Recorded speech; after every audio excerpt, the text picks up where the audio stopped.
Awesome. That was great, and thank you for any of the Kensington Forum people who stuck around. So yeah, I want to speak about the single hauler initiative. I don't know, do we have the projector? We can get the projector on? Do I need to turn it on? Oh, there we go. Perfect.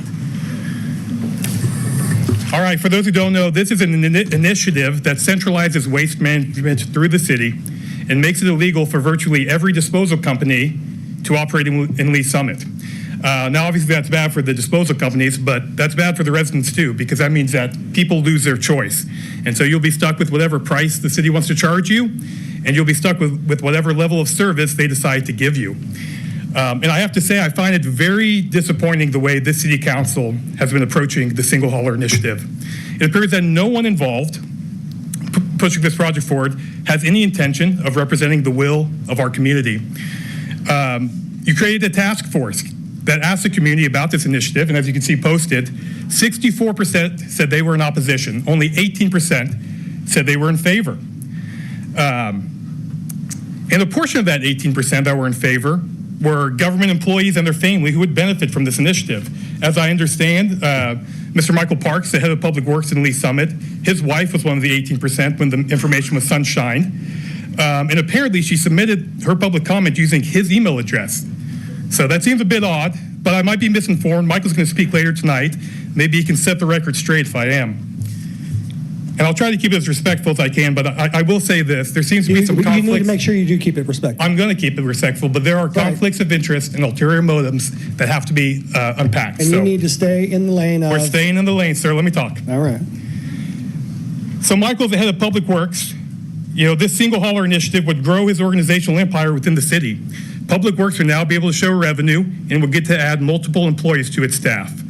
And I realize Michael's not an elected official like you guys, but still, as a public employee, he has a fiduciary responsibility to represent the will of the people, not to fabricate support for a program that harms the residents and only benefits a handful of people. But it's not just Michael who has a conflict of interest. Beto, Bill, you both sit on Mark as board of directors. For those who don't know, Mark is the Mid-America Regional Council. In fact, Beto, if I'm reading the 990 right, you're the highest ranked public official. Councilmember Lopez, Mayor Pro Tem Lopez, something along those lines. All right. I probably won't. I'll refer to you guys by your name. That's all right. What I'll say is Mark has been a driving force in this project, as shown in your own documentation, since 2006, before either of you two were even in government.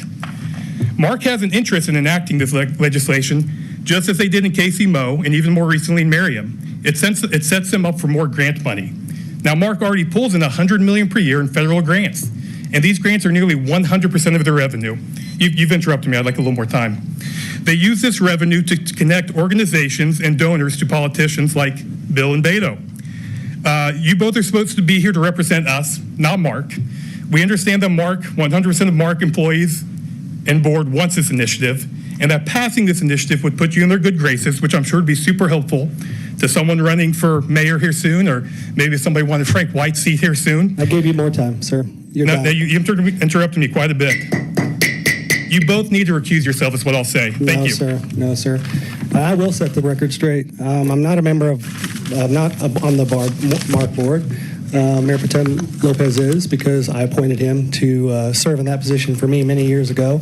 And it's an organization that every city has to work with to get things done. So, sir, you're on their 990 tax form from 2024. You might want to have them adjust that if that's the case. Yeah. It's public record. All right, absolutely.